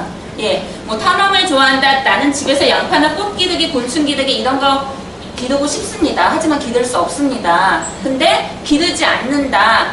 나는 이런 거 관심이 없다. 이렇게 체크를 많이 하거든요. 근데 예, 이런 문제들 보시면서 우리 아이의 성향을 조금 솔직하게 표현할 수 있도록 그 다음에 그렇다가 아니라 너 지금 잘하고 있다. 매우 그렇다. 라고 체크할 수 있도록 좀 격려를 많이 해주시는 차원에서 이 문제를 좀 보여드렸습니다. 지금부터 나오는 문제는 모두 교대 문제입니다. 예, 이 문제들 사실 제가 많이 설명회 때 보여드린 문제인데요. 이 문제는 지금 교대에서 최근에 심층 면접 유형이라고 나온 문제들이에요. 제가 심층 면접 유형 문제들을 분석을 해볼 때 이게 예전에 기출문제, 그러니까 시험을 봤을 때 그런 그 문제들 유형이 심층 면접 문제도 최근에는 출제가 되고 있었어요. 예, 그래서 지금 뭐 면접 문제다, 과거의 문제다 라고 나누기보다 문제 유형을 좀 말씀드리기 위해서 지금 이렇게 나눠놨는데요. 이건 뭐 2년 전쯤에도 출제되었던 문제인데요. 예, 빙산의 일각이라는 말이 있는데 왜 꼭대기 부분만 보이는지 이유를 설명하시오 라고 했을 때 이것을 상태 변화로 설명하는 친구가 있고 그 다음에 선행을 많이 한 친구는 밀도로 바로 설명을 하는 친구가 있고요. 그 다음에 이거를 화학적으로 분석을 하는 친구가 있고 물리적으로 분석을 하는 친구가 있고 두렵까지 설명을 하는 친구가 있고요. 예, 그러니까 자기가 알고 있는 것을 어떻게 풀어나가느냐 그것도 사실 중요하다고 생각이 됩니다. 예, 근데 선행을 하는 친구들이 중요한 게 밀도 한마디도 딱 정의를 내버리는 경우가 있어요. 예, 근데 이 문제에서는 분석할 거리가 좀 많거든요. 예, 그래서 자기가 알고 있는 지식을 어떻게 잘 설명하느냐, 그것이 중요할 거라고 생각이 듭니다. 나무에서 떨어진 나뭇가지 생물인지 무생물인지 설명하시오 그랬을 때 본인들의 상식을 가지고서 쓴다고 생각을 하는데요. 우리 친구들이 생물이라고 하는 것을 배우는 게 초등학교 3학년부터 시작이 됩니다. 그리고 이 생물이라고 하는 과정이 3학년 1학기에서 시작해서 4학년에 식물을 배우게 되고 5학년 때 구조를 배우게 되고 6학년 때 생태계라고 하는 것을 배우게 됩니다. 그래서 그 배웠던 내용들을 좀 종합적으로 쓸 수 있는 그런 방법들이 좀 필요할 것이라고 생각이 됩니다. 그리고 친구들한테 이제 물어봐요. 이게 정답이 있을 것 같니? 없을 것 같니? 그러면 친구들이 정답은 없습니다. 라고 이야기를 하더라고요. 예, 정답은 없을 수 있습니다. 그래서 답이 이렇게 자신의 주장에 따라서 조금 달라질 수는 있지만은요. 분명히 모범 답안은 있습니다. 예, 잘 쓴 답과 못 쓴 답은 확연히 차이가 나요. 예, 그래서 설명을 어떻게 하느냐, 그 다음에 근거를 어떻게 쓰느냐, 그 다음에 친구들이 이걸 두리뭉실 쓰는 경우가 있는데요. 배운 내용은 좀 정확히 구체적으로 쓸 수 있게 그렇게 지도를 하고 있습니다. 유착성에 관련된 문제인데요. 우리나라는 물 부족 국가인데 대안을 모두 쓰기라고 하는 그런 문제들인데요. 예, 이걸 이런 문제를 풀 때 친구들하고 좀 빨리 풀기 위해서 하나씩 답해보기를 시켜봅니다. 그러면 친구들이 10명이면 10개의 답을 작성을 할 수 있고 12개도 쓸 수 있거든요. 이런 문제가 나왔을 때 어머님들께서 3학년, 4학년, 5학년이 있으면 5학년이 더 잘 쓸 거라고 생각을 하시잖아요. 예. 근데 5학년 친구들은 한 6개를 맞춥니다. 예. 아닌 답들을 6개 정도를 써요. 왜냐면은요, 너무 지식이 많아요. 근데 그 지식 활용을 못하고 그 지식을 보여주고 싶은 거예요. 그러다 보니까 상황에 맞지 않는 답을 쓰는 경우도 있거든요. 이건 5학년, 고학년 친구들이 좀 주의해야 될 점인 것 같습니다. 그래서 답을 쓰는 걸 보면, 아, 이 친구가 지금 중학교 과학을 했구나, 고등학교 과학을 했구나, 그 과정을 이제 알아볼 수는 있어요. 예. 그런데 문제 상황에 맞지 않는, 결국에는 틀린 답을 많이 쓰는 경우가 있고요. 그 다음에 선행은 안 되어 있지만 3학년, 4학년 아이들이 참신한 창의성을 보여주는 그런 답안을 쓰기도 합니다. 사실 수업 시간에 비슷한 유형을 풀어봤는데요. 4학년 친구들이 12문제는 다 맞았습니다. 예. 그래서 고학년 친구들이 그 부분만 좀 주의를 해주면 좋을 것 같아요. 그 다음에 이제 발명 문제와 관련해서 지금 5가지만, 사실 5가지만을 보여드리기 위한 문제인데요. 예, 5가지만 쓰시오 했을 때 아이들 답 중에서는요, 건질 답이 하나 정도밖에 안 나올 수도 있습니다. 그래서 앞에 있는 문제와 같이 모두 작성을 할 수 있고, 그 다음에 그 중에서 5가지만 최상의 답을 고르는 연습, 그런 것들도 좀 필요할 거라고 생각이 됩니다. 그 다음에 요즘에 정보와 융합이 되면서요, 이런 상식 문제, 예, 이런 것들이 좀 있으면 좋은데요. 문제를 사실 이렇게 짧게 내지는 않는데, 지금 알파고를 모르는 친구, 알파고를 모르는 친구는 없죠. 예, 딥러닝을 잘 모르는 친구, 예, 그런 친구들이 있을 것 같은데요. 설명은 충분히 주어지는데, 이런 딥러닝을 통해서 감정인식을 할 때 어떻게 사용되는지 서술하고, 감정인식을 어떻게 활용하게 되는지, 그런 것에 대한 자신의 생각을 쓰는 그런 문제가 출제되고 있습니다. 자, 비슷한 문제인데요. 일기예보 문제를, 지금 30년 이후에 미래에서 일기예보가 우리 생활에 어떤 영향을 미칠지 과학적으로 작성하시오라는 문제인데요. 이거는 과거에 출제되었던 교대 기출 문제입니다. 지금부터 보여드리는 문제는요, 과거에 2003년도, 2004년도, 2009년도, 2010년도 문제가 아니라 딱 한 해년의 문제만 제가 오늘 준비를 했습니다. 왜냐하면 이 문제들이 비슷한 유형으로 반복이 되기 때문에요. 제가 그리고 자신있게 저는 한 해 문제도 이렇게 많습니다 라고 예, 좀 보여드리려고 준비를 했는데요. 예, 지금 이게 아마 2006년도 출제되었던 문제로 기억을 하고 있습니다. 예, 그때 출제되었던 문제인데 제가 지금 좀 복기를 하면서 요즘 아이들 상황에 좀 맞춰서 재현을 했거든요. 이 문제를 풀 때 지금 친구들이 일기예보가 우리 생활에 영향을 미칠지 했을 때 문제 분석을, 문장이 길어지면 분석을 잘 못하는 친구들이 점점 늘어납니다. 그래서 이 그림에 좀 이제 초점을 맞춰서 로봇 이야기만 앞에 문제와 연관지어서 로봇 이야기만 실컷 쓰는 친구들도 있어요. 그래서 정답에 근접하지 못하는 친구들도 있거든요. 예, 그런 것들도 좀 주의를 해야 될 것 같고요. 그래서 지금 이 문제 같은 경우에는 일기예보라고 하는 과학적 지식과 우리 생활이라고 하는 유창성을 좀 결합하여서 문제를 좀 해결하면 좋을 것 같습니다. 예.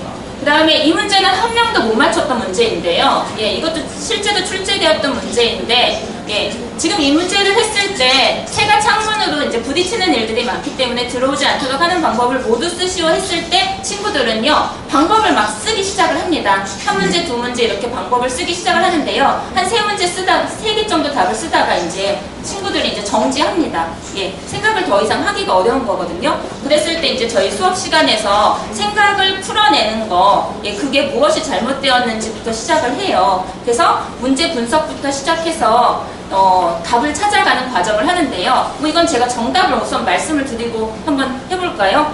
예, 이거 이제 아이들이 답을 많이 쓰다고 하면은요, 이거 사실 지금 요즘에 신문에서는 많이 해결 방법들이 나오고 있는 것들이거든요. 어머님들은 보실 수 있었을 텐데요.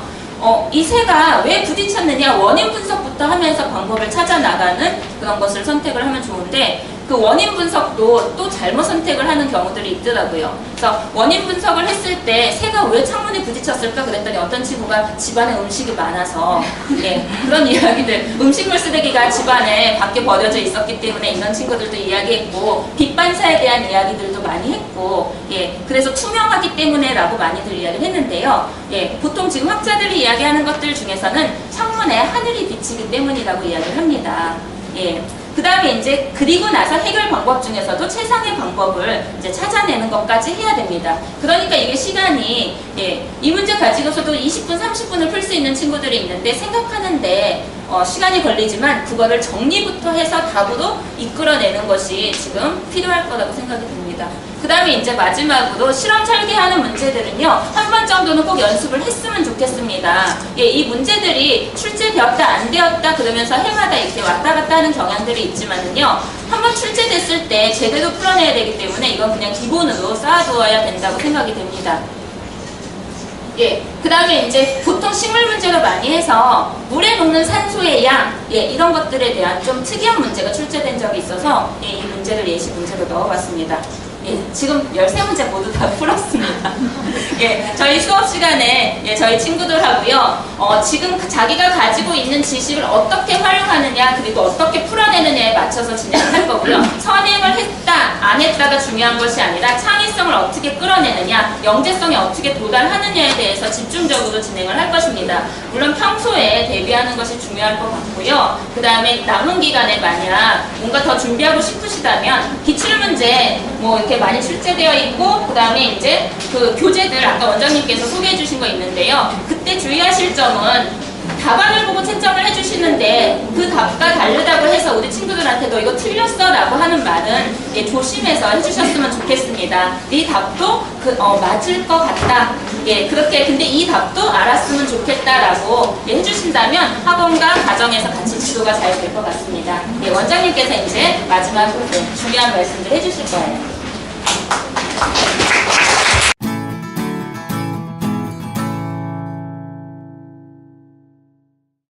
이제 마지막입니다. 네. 이제 요거는 이제 어머님들이 아마 이제 또 문제만큼 비중이 있기 때문에 네. 일단은 어머님 자기소개서 관련 책 선정에 대한 부분에서 제 노란색으로 어머님 딱 두 글자 체크해놨죠? 이거 쓰고 나면 어머님들이 제일 먼저 뭐를 하느냐? 네, 자책부터 하세요. 네, 근데 자책하실 필요는 전혀 없습니다. 그리고 여기 있는 이 책들은 작년에 어머님 실패한 책들입니다. 네, 왜 제가 실패를 했다라고 했냐면 수학하고 관련되어진 또 과학하고 관련되어진 책을 쓰는데 이 양자역학 책을 애들이 읽기는 해요. 근데 이거를 갖다가 어머니 되뇌이기는 해도 정확한 뜻은 잘 모르고 하는 경우들이 많습니다. 그리고 이제 위험한 과학책 이거 베스트셀러죠. 근데 이 책이 위험합니다. 이유는 너무 어머니 이게 지식 자체가 산만해요. 네, 그래서 이런 책들에 대한 부분들을 읽을 때 그냥 가볍게 읽는 정도이고요. 근데 제일 애들이 많이 이제 하는 것 중에 이제 계단이나 이런 것들에서 자기 암호화 되어지는 부분들에 관심이 높다 보니까 CMS에서 약간 좀 다니는 친구들은 대부분들 이 피보나치를 많이 건드려요. 근데 피보나치에 관계되어진 수열 이야기에 관계되어진 책을 읽었다고 해서 수학적인 관심도를 높게 보진 않습니다. 그래서 제가 이 책을 어머님 추천을 좀 드릴게요. 일단 수학은 9개, 네, 과학 6개, 네, 그 다음에 융합 3개 해서 추천을 드리겠습니다.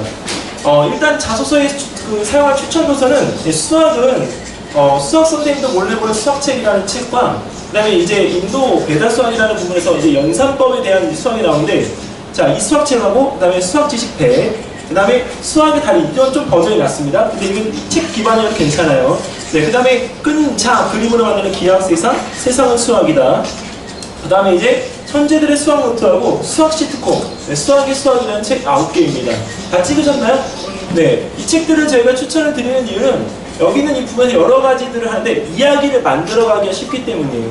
연산을 갖다가 어머님 다함 정도 다니는 친구들은 대부분 연산에서 한번 넘어야 될 벽을 갖다가 본인이 만나게 되는데 그때 그 본인이 이제 연산에 대한 어떤 벽을 넘지 못해서 내 연산에 대한 좀 관심을 갖고자 해서 책을 갖다 읽어보는 경우 네, 그 다음에 여기 있는 이 생활 속 수학 지식은 이번에 아이들이 분수나 이런 것들을 갖다 볼 때 학교에서 많은 유형들의 생활 지식들을 줍니다. 그래서 그런 부분들에 대한 관심을 가지고 예, 여기 책에 대한 접근을 하는 경우 자, 그 다음에 왠지 수학 선생님을 좀 이겨보고 싶은 욕심에 수학책을 선택할 때 좀 많이 선택하는 책들이고요. 그 다음에 여기 있는 이 책은 좀 동화스러운 책을 선택하고 싶을 때 이 수학의 달인이라는 책을 많이 선택을 합니다. 그리고 요새 그 수학의 2학기 부분이 이제 기하에 어머니 또 미치는 애들이 또 있어요. 그런 애들은 대수나 기하 중에 책을 갖다 선택을 할 때 여기 있는 이 부분의 기하학세상 책을 갖다 선택하면 참 재밌게 있습니다. 몇 번 반복해서 읽어도 또 잡게 되는 책이에요. 그래서 약간 Y책하고 거리를 멀게 할 때 좀 필요한 책인 것 같아요. 네, 그리고 이제 세상은 수학이다라는 이 부분들에 대한 것들이 또 나와 있고 그 다음에 여기 이 책은 이제 워낙 유명한 책이기 때문에 사실은 뭐 따로 말씀을 안 드려도 되겠습니다. 근데 수학 시트콤이라는 이 책이 물리 시트콤이라는 책하고 약간 합본이에요. 그래서 이 수학 시트콤이라는 책은 읽으면 약간 좀 풀이를 좀 잘 해놨어요. 그래서 아예 좀 쉽게 접근을 할 수 있도록 돼 있고 본인이 뭘 읽었는지를 좀 알게 해주는 책인 것 같아요. 그리고 이 수학의 수학이라는 책은 좀 난도가 좀 있는데 그 교수가 이야기하고자 하는 부분의 핵심적인 내용을 이해해서 만약에 자소서를 쓸 수 있으면 훨씬 더 좋은 자소서가 됩니다. 근데 제가 이 책을 갖다가 선택을 어머님들께 드리는 이유는 좀 책을 고르는데 좀 신중히 고르는 부분이에요. 이유가 겹치지 않게 그리고 누가 읽어도 색깔이 좀 달리 나게끔 책을 갖다 선정을 했습니다. 자, 이번엔 과학책인데요. 과학책에는 아까 보셨던 것처럼 물리학 시트콤이라는 책하고 그 다음에 공기연금술, 그 다음에 세상물적인 물리학이라는 책이 있습니다. 이 세 번째 책은 좀 난이도가 좀 어렵습니다. 사진부터 먼저 찍으실게요. 네. 자, 그 다음에 숫자 해소가 유용한 선택을 한 사람들하고, 네. 그 다음에 센스 앤 넌센스. 자, 그 다음에 저거 2016년도 예, 교육부에서 선정한 베스트셀러 책입니다. 우주 토픽은. 그러니까 저런 책들에 대한 이 부분들을 이걸 하는데, 여기 이 책은요, 어머님 이 자체가 어른들이 원래 읽는 책이에요. 근데 왜 자꾸 이 생활하고 자꾸 연관 지으려고 하냐면 지금 현재 그 초등 교육의 그 핵심은 스토리텔링인데 생활상에서의 스토리텔링이에요. 그렇기 때문에 그 생활에서 얻는 그 부분들에 대한 것들을 어떻게 얻어가지고는지에 대한 경험치를 이 측정을 하려는 부분들이 굉장히 강하기 때문에 이 실제 생활과 연관되어져 있는 책들에 대한 내용들을 많이 좀 어머님께 소개를 시켜드렸습니다. 그리고 여기 있는 이 부분은요, 어머님, 과학자들을 선택할 때 누구를 선택할지 몰라서 고민하실 때 보시라는 책입니다. 그래서 아이가 그 서울교대가 2015년도, 2016년도 1등한 과학 부분이 스티븐 호킹 박사예요. 네, 그러니까 거의 70%의 합격자들이 스티븐 호킹 박사에 대한 주제를 가지고 이야기를 썼을 정도로 굉장히 그 스티븐 호킹 박사에 대한 그 아이들 바라보는 시각 자체가 높습니다. 근데 어머님들께서 쓰실 때 에디슨을 그러면 쓰면 안 돼? 써도 됩니다, 어머니. 네, 그리고 거기서 제일 그 회피해가는 부분들이 아인슈타인 박사 이런 사람들이 아니고요. 아이들이 그 할 때 왜 수학자들 있잖아요, 어머니. 근데 어머님들이 왜 수학자가 유명한 수학자들을 갖다가 쓰려고 할 때 내 아이는 조금 다른 거 하다가 전혀 잘 못 들어본 수학자들이 나오는 경우도 있어요. 근데 그거는 어머니 별로 현실성이 없어요.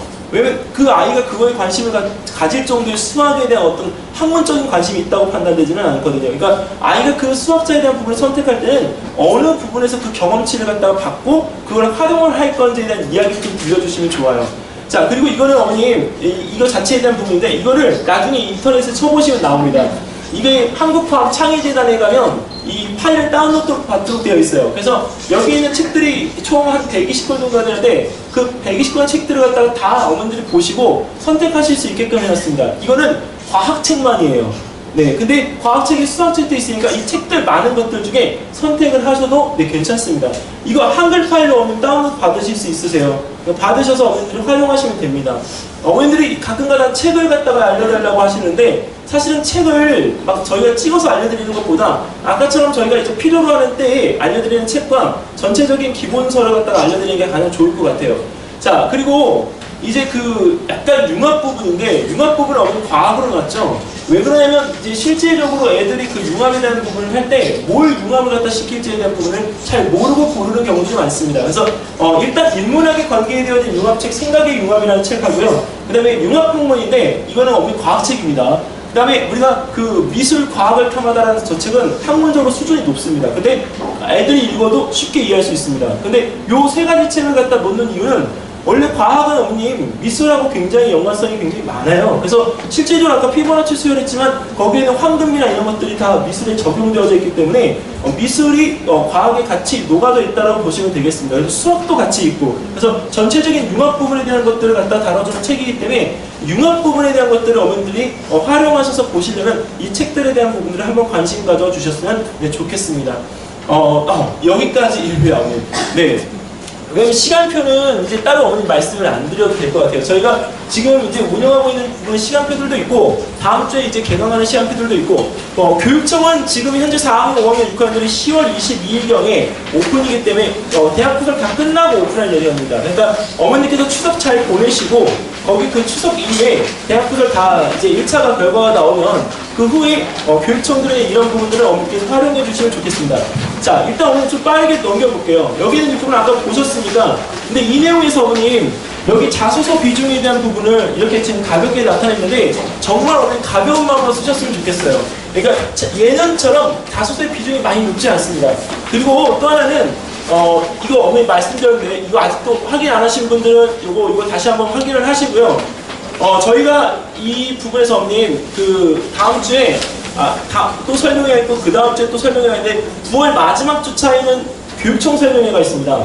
분명히 교육청이 오픈이 된 거기 때문에 교육청 그 요강이 나온 대로 바로 설명회를 진행을 하고요. 그리고 이제 추석을 다녀오시면 될 것 같아요. 자, 그 다음에 또 하나는 이제 그 이번 주 금요일 날 연대하고 서울대 똑같이 그 고려대하고 서울교대처럼 연대하고 서울대 영재교육원 담당자들이 설명회를 진행을 합니다. 그래서 지금 서울대 같이 준비하는 박헌수 선생님하고 그 다음에 연대 영재성 검사, 연대 수학하고 과학 부분을 담당하시는 선생님들입니다. 박헌수 선생님은 지금 처음이시죠? 네. 연령대가 오늘 어떻게 될까요? 네. 한참 동생입니다. 네, 애들은 만족감이 높습니다. 왜냐면 저희 첫 번째 수업 들어가고 나서 저도 옆에서 살짝 들어보는데 세상에 수학을 하고 하는데 수학 끝에 웃고 나오는 경우는 전 처음 봤어요. 자, 근데 어쨌든 이 사람들이 지금 저하고 이번에 또 서울대하고 연대를 할 텐데 작년에 서울대는 가장 집중적으로 들어간 부분이 화학이었고요. 연대도 화생으로 없는 대부분들이 들어갔습니다. 이유가 성적 내신이 안정되어져 있는 친구들 같은 경우에는 사실 서울대하고 연대 쪽에서 화학하고 생물 쪽, 그 다음에 생물은 에세이가 없어요. 그래서 나머지는 에세이가 또 있습니다. 그리고 서울대는 문제에 대한 기반 자체가 영재성 검사이긴 하지만 심층 면접에서 분명히 작년에 비해서 문제가 또 높아질 거라고 봐요. 왜?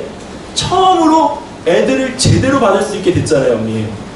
네, 서울대 영재원이 이 서울교대하고 맥락을 같이 하는데 얘네가 자소서 비중을 줄여버렸어요. 원래 자소서가 엄청 강했거든요. 근데 자소서 비중을 줄여버렸어요. 그러니까 당연히 시험에서 애들을 갖다 선발할 때 그 시험에 대한 성적으로 선발할 가능성이 굉장히 높습니다. 그러니까 내신으로 가는 이제 서울대가 아닌 거예요. 네. 서울교대도 3학년들이 어머님 올해 얼마나 해줄지 관심 가져야 되겠죠. 근데 중요한 건 서울대학교도 원래 이제 초등학교 6학년 수학으로 지원받던 부분들을 받지 않는다라고 딱 연결되어 있습니다. 그러니까 참고적으로 그런 부분들에 대한 것들을 활용해 주시면 좋을 것 같고요. 그 다음에 이제 여기 있는 이 부분에서 서울대 같은 경우는 직필전환, 영재성 검사, 진학에 대한 부분의 득과실. 왜? 제일 문제가 되는 게 과학고하고 영재고하고 관련이 있잖아요. 그래서 9월 8일 날 오후 10시 30분인데 이 부분은 장소가 어머님 아직 미정이다. 여기 그날은 여기를 또 못 쓰니까 저희가 여기 선택한 이유는 대치사동 문화센터가 9월달에 공사를 해요.